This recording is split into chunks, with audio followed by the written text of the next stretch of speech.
What's going on, everybody, and welcome back. Today I'm sitting down with Rex from Dynamite Dynamic Forces, and we're going to be discussing, has the MCU ruined Marvel comic books, or at least had a negative impact on it? So let's jump right into it.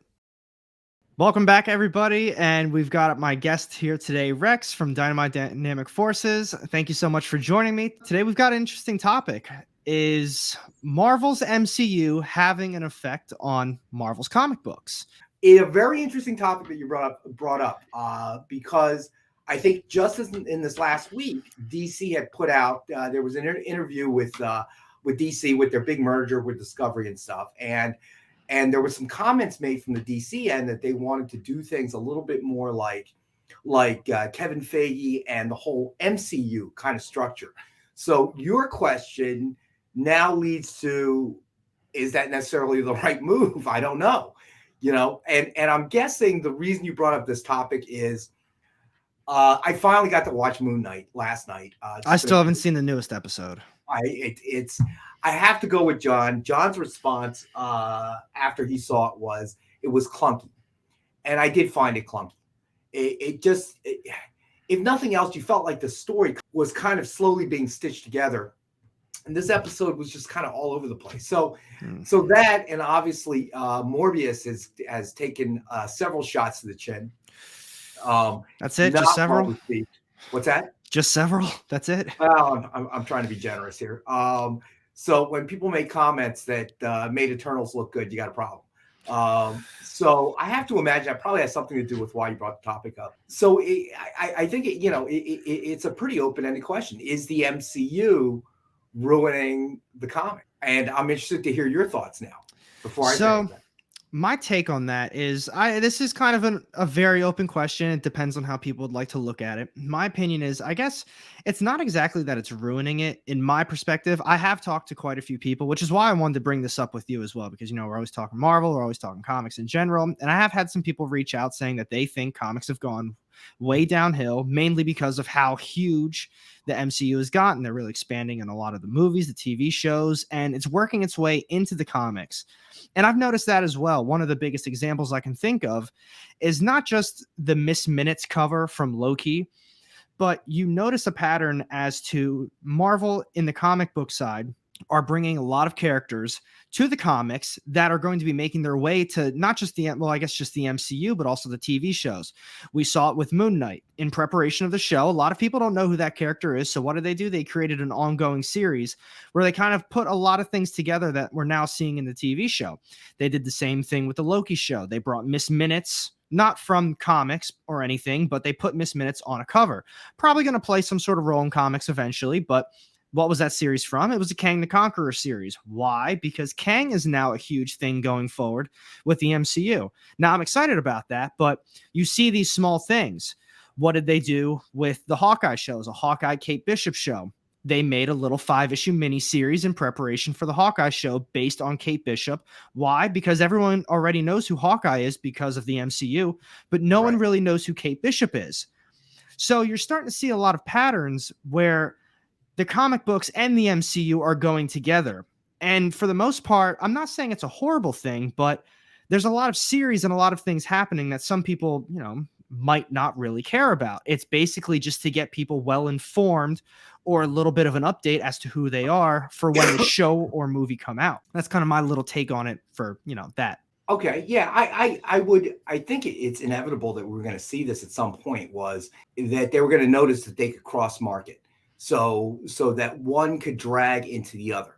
But clearly the 800-pound gorilla that they're chasing after is the MCU audience. And those don't necessarily always translate into comic book readers, but they feel like that there may be a part, and this is all guesswork. I don't know anything, beyond what you and I both read or see in the news. But I think they recognize that there is a portion that they could drive to comics by linking it to an MCU original or storyline that has come out in the MCU and now has reversed its way back into the comic book stories in a hopes of satisfying that customer. The storyline is always going to be in the MCU, whether it's a series or whether it's a movie, it's always going to have more of a, they're always going to try to aim it to have more of a mass appeal.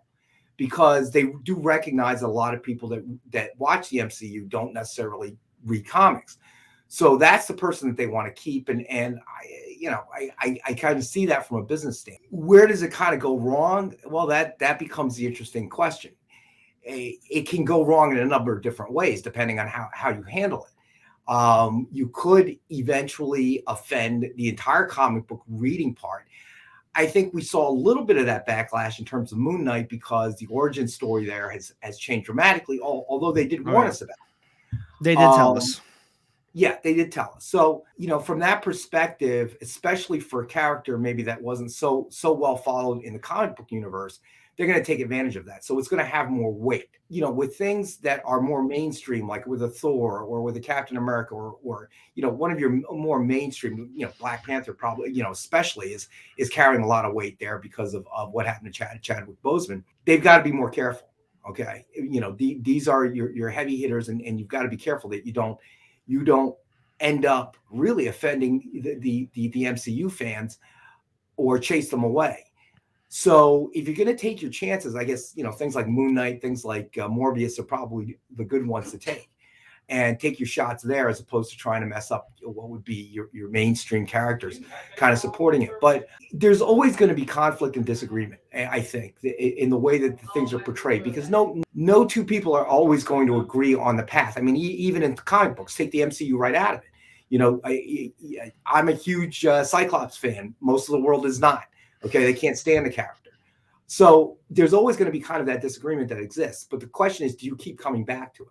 And what I've noticed is that I do keep coming back to it.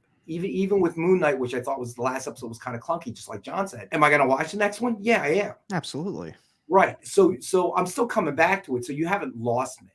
All right. I may not be ultimately happy with everything they've done, but you've kept me in the group, and I probably will stay in the foreseeable future. So if your question is posed that way, are they ruining it? I don't think so. Are they making mistakes? Sure, they are. But I think it's a testament to, if you want to give the credit to Kevin Feige, I mean, I've got to admit, the guy's had a multi-year view or vision on how he saw this playing out. And you have your missteps and you have your problems, but ultimately he's pulled it off.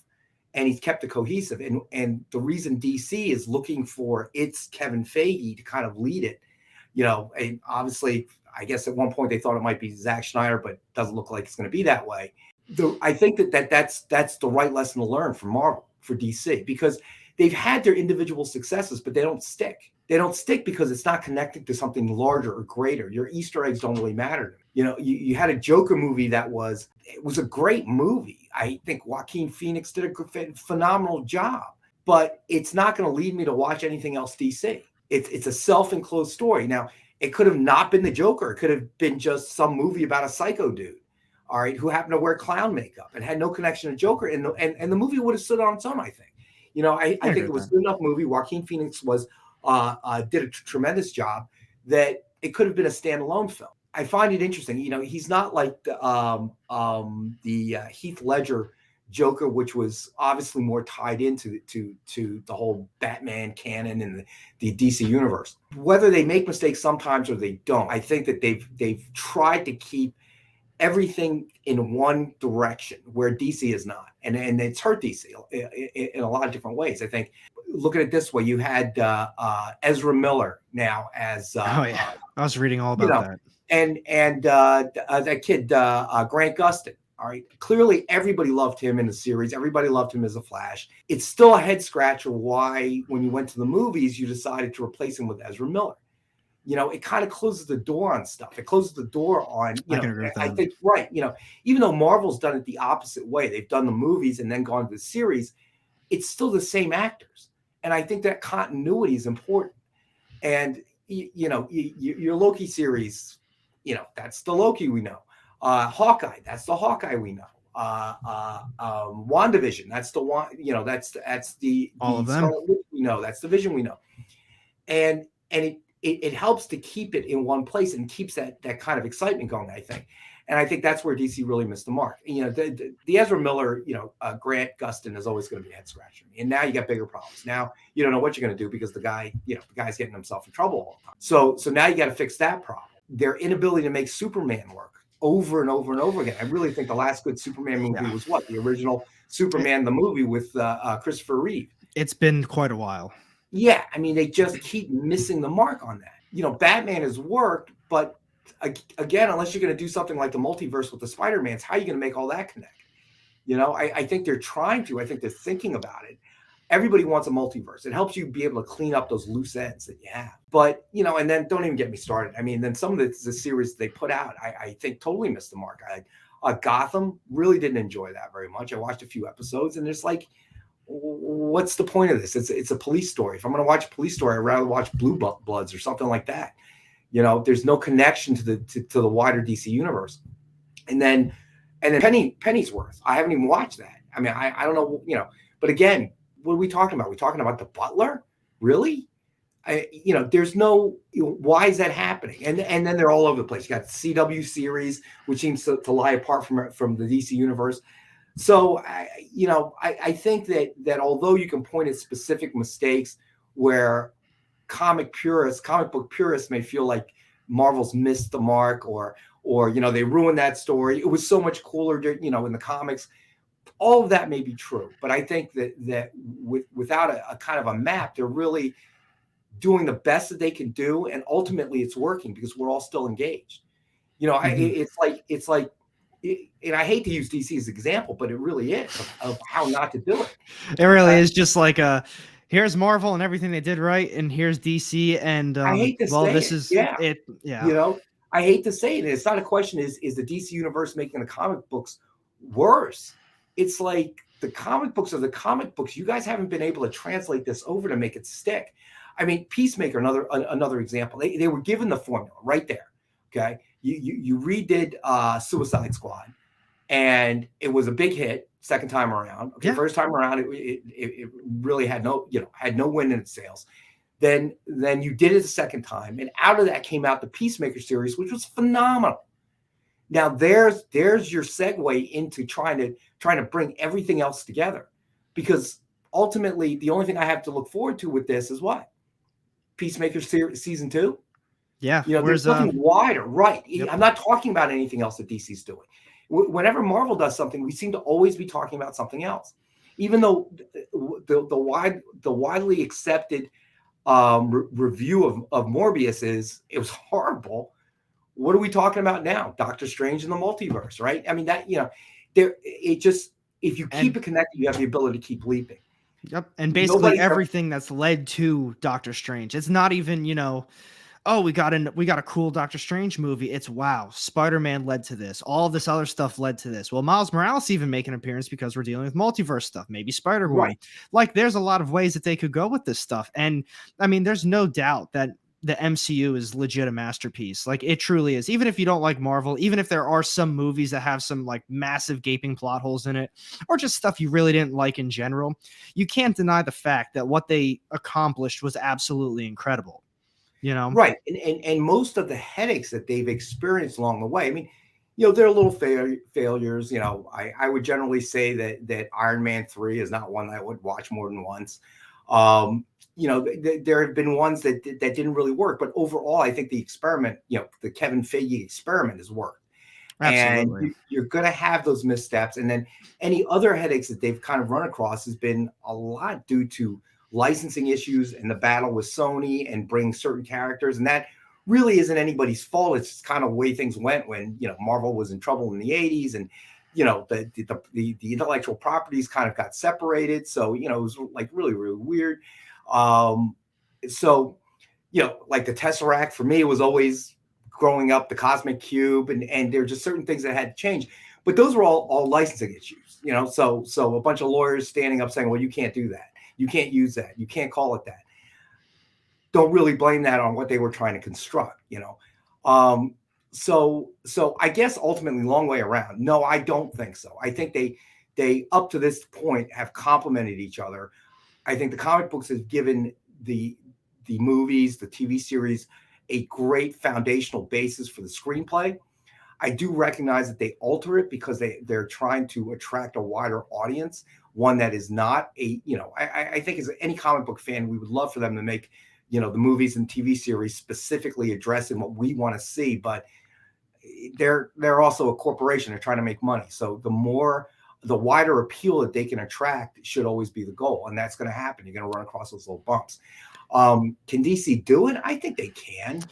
I mean, I'm happy you brought that up, though. They're aiming for the wider audience, and they're aiming for this. So that was going to be kind of my next question to you, and you kind of brought it up yourself. So at this point, just speaking strictly for Marvel, the MCU in particular, it's a masterpiece. I just said it before. It's fantastic. And going forward, they have years planned out for movies already. Right. So here's where it comes in. Is Marvel at the point where, I mean, we can be honest with each other here. A lot of people have moved away from comics. Maybe they go digitally. Maybe they read it in a hardcover, if they even assume they want to read it. But it's just not as big of a hobby as it used to be. They've clearly had an insane amount of success with the MCU. So they're clearly taking source material. It is what it is. And they're changing it up. They're taking a very nice spin on it. They're turning it into its own thing. And I like that. But going forward now, are they basically aiming all of Marvel, the TV shows, and now they're trying to attract some sort of comic book fans? Because if you're a comic book fan, you're a Marvel fan, you've probably been reading comics for a long time. If you just jumped into the hobby, you're probably going back and reading some old stuff before you hop into the new stuff. So going forward, that's what I meant earlier, as in, is it kind of ruining, I guess maybe I should have said ruining modern comics. They want to take MCU related things into comic books to kind of give it its own story on that side as well. So now going forward, we're going to see a little cross between MCU comic book, world stuff. And, maybe that's how they're trying to get their fans in there. Let me say this. I think probably the best analogy I can come up with that's of something nothing like this has ever happened. Okay. No. Where you've had this long-term master plan of guiding a universe through multiple movies, TV series, comic books, whatever. But what we're seeing is something unique. And I don't think it's a plan necessarily by Marvel or any other company to kind of change the way people do things, but the change is kind of happening anyway. So they're trying to adapt to the change and capitalize on how things are changing. And what they're trying to figure out, I think that where the MCU is what creates what.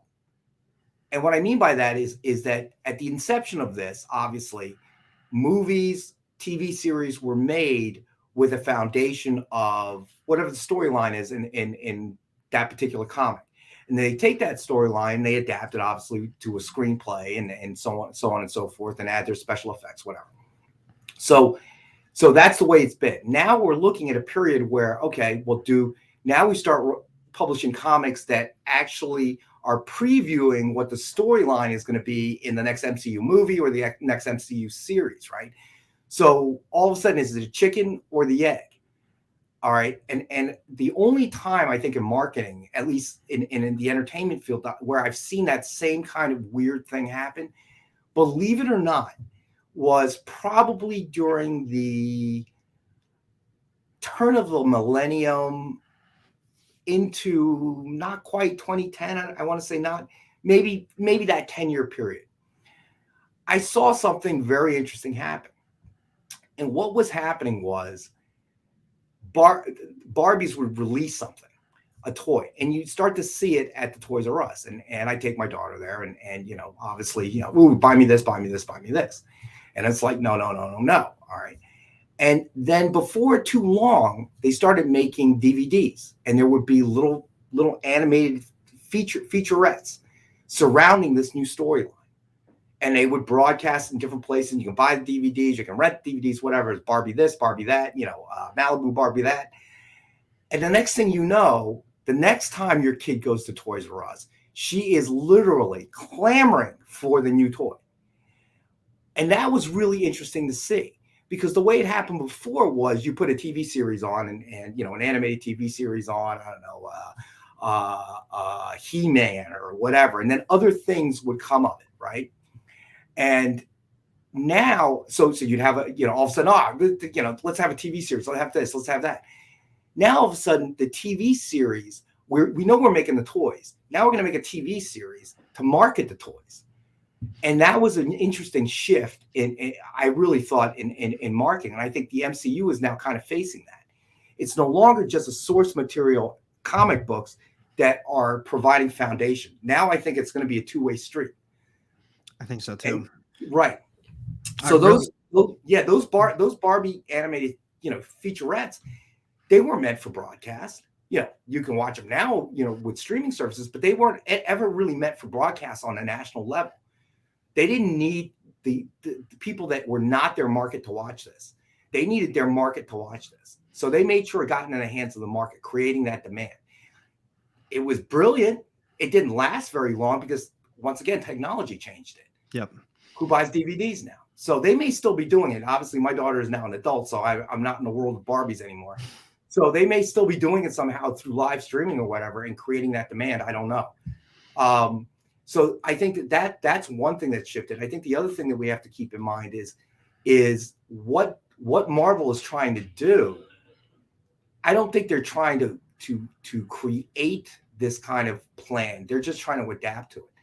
And, we've talked about this before. Are people eventually going to move to digital comics? And we've touched on it. What happens when the generation that isn't used to reading books or magazines or newspapers and eventually comic books, they lose that nostalgia for the physical book?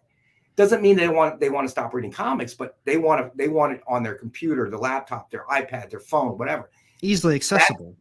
Right. That's the way they're going to consume it. I think it's taken a long time for comic books to reach that stage. And I think the reason is because there's a nostalgia to the comic book readers, the comic book collectors that still exists. But just like the tobacco companies used to think, we need to get some young people smoking because the old people are getting lung cancer and they're dying. So our customer base is dying. What happens when eventually there's nobody left that has that nostalgia, of reading the physical book, going to their LCS, picking it up? I don't know. I don't know. I think we are in a massive kind of test period with Marvel right now, because I'll admit too, a lot of Marvel's comic books, it's dropped. Not even talking about paper quality, just story wise. I really don't think they've all been that good. A lot of the new series, I think they're just okay. Everything feels like it's rushed, maybe for a timeline. I mean, obviously they're all on a timeline of some sort, but it just feels rushed. It feels like an incomplete story. Single issues don't feel like it's worth the money anymore because sometimes it's just nothing happens in them. What I think Marvel is testing is, how can we get, like you said, both people? How can we get the comic book fans, the MCU fans to all be doing the same exact thing? And I think they're also seeing, I guess, obviously, because they're a massive corporation, what's going to bring the most money.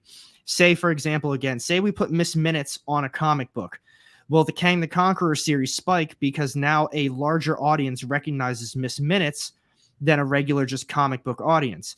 Do they recognize a Kate Bishop series? Do they recognize now that since we had Captain Carter in the Little What If series, she's got her own comic book now? Maybe Captain Carter fans of the little animated What If series that they did on Disney Plus is going to be a huge hit on the comic book side.